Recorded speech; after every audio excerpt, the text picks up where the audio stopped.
कंहिं बि वज़ारत कम में कोताही कई त उनखे बर्दाश्त न कयो वेंदो, कार्रवाई कई वेंदी। करप्शन खे कंहिं बि सूरत में बर्दाश्त न कंदासीं। असां वेठा हूंदासीं त कमु किथां थींदो।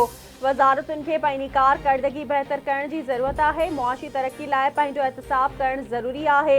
IMF खां छुटकारो सिर्फ़ ॻाल्हियुनि ज़रिए न मिलंदो, कमु करणो पवंदो। वज़ीर आज़म शहबाज शरीफ़ जो वफ़ाक़ी काबीना जे इजलास खे ख़िताब। हुन चवण त बिजली चोरी थी रही आहे, ट्रांसमिशन जो बेड़ो गर्क थियल आहे। बिजली जी सप्लाई लाइन्स खे बहितर बणाइण ऐं बिजली चोरी ते ज़ाब्तो आणणो आहे। बलूचिस्तान में 28,000 ट्यूबवेल्स जी शमसी तवानाई ते मुंतक़िली अहम क़दम आहे।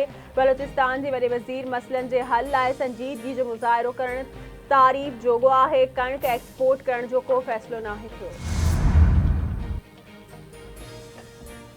सुन्नी इतिहाद काउंसिल जे मख़सूस सीटुनि जे केस जो फ़ैसिलो सुभाणे या ॿिए ॾिहाड़े ॿुधाइण जो इम्कान। फ़ैसिले बाबति सुप्रीम कोर्ट जी फुल कोर्ट जजिस जो इजलास। चीफ जस्टिस क़ाज़ी फ़ाइज़ ईसा जी सदारत हेठि थियल इजलास 1.5 कलाक ताईं जारी रहियो।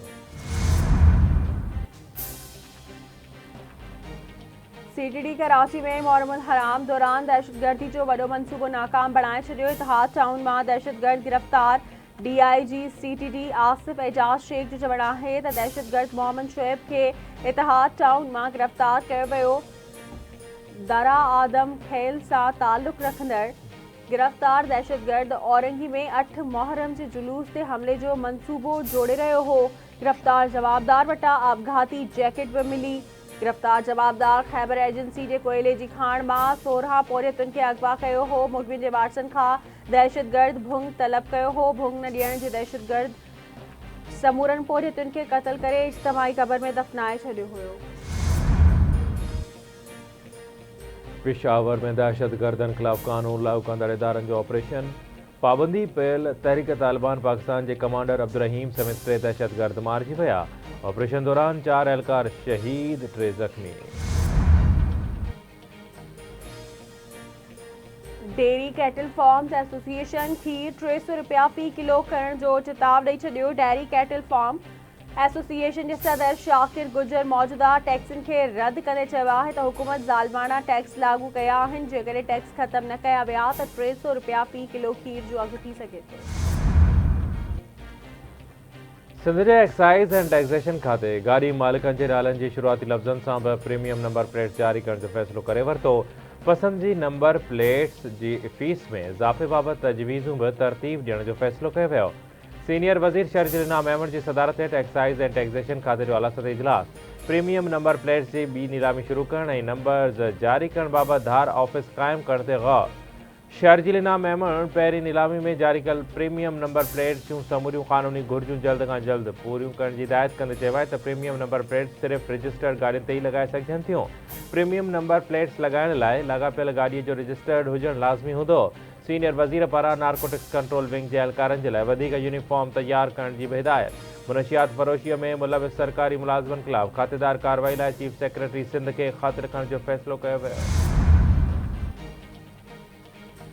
वफ़ाक़ी हुकूमत पारां विदहोल्डिंग टैक्स लॻाइण वारे फ़ैसिले ख़िलाफ़ पाकिस्तान फ्लोर मिल्स एसोसिएशन जे सर ते हड़ताल। सिंध समेत सॼे मुल्क में फ्लोर मिल्स बंदि। कराची में 300 खां वधीक कारखाना बंदि थी विया। फ्लोर मिल्स में कणिक जी वॉशिंग बंदि कई वई। सुभाणे खां अटे जी पैकिंग ऐं सप्लाई बि मुकमल तौर ते बंदि कई वेंदी। एसोसिएशन जे चेयरमैन चौधरी आमिर जो चवणु आहे त हुकूमत अटे, कणिक, बेसण ऐं मैदे ते विदहोल्डिंग टैक्स वारो फ़ैसिलो वापसि वठे। हुकूमत संजीदगीअ सां सोचे ऐं वाधू टैक्स ख़तमु करे ॿी सूरत में हड़ताल जारी रहंदी। सिंध जे वॾे वज़ीर सैयद मुराद अली शाह जी सदारत हेठि कराची जे तरक़ियाती मंसूबनि बाबति इजलास। Malir express way Korangi crack Avenue खां कराची हैदराबाद मोटरवे काठोड़ ताईं तामीर थी रहियो आहे। मलीर एक्सप्रेस वे जो तरक़ियाती कमु 29% थी चुको आहे। सूबाई वज़ीर सईद गनी जी मलीर एक्सप्रेस वे बाबति ब्रीफिंग। वॾे वज़ीर कोरंगी कॉस वे खां कंटिन्यूटी जो कम तेज़ करण जी हिदायत कंदे चयो आहे त मलीर एक्सप्रेस वे जी ॼाम सादिक खां शाहराह फैसल इंटरचेंज ताईं कम जो 14 अगस्त ते इफ़्तिताह कयो वेंदो।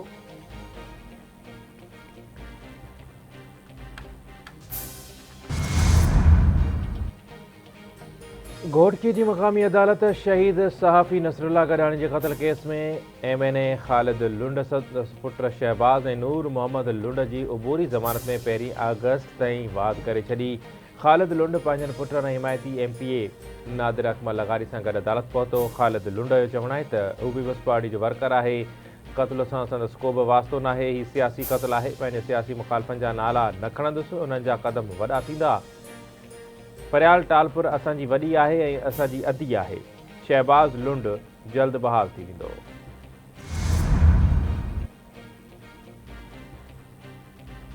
शहीद सहाफ़ी नसरुल्लाह गरियाणी जी अमर क़त्ल केस मीरपुर माथेलो मां ॿिए हंधि मुंतक़िल करण जो मुतालबो करे छॾियो। शहीद जी अमर पठाणी इल्ज़ाम मढ़ियो आहे त PPMNA ख़ालिद लुंड केस तां हथ खणण लाइ हिरासा करे रहियो आहे। अदालत में हाज़िरी दौरान बि हथियारबंद गॾु वठी अचे थो, जंहिं करे असांखे डपु लॻे थो। डपु विचां अदालत में हाज़िरी ते नथा वञी सघूं। चीफ जस्टिस खे अपील आहे त केस ॿिए हंधि मुंतक़िल कयो वञे। शहीद सहाफ़ी जे भाउ याकूब लुंड जो चवणु आहे त असां केस जा 3 वारिस आहियूं जेके असांजे ख़िलाफ़ माइट बयान ॾियनि था। उन्हनि सां असांजो को वास्तो न आहे।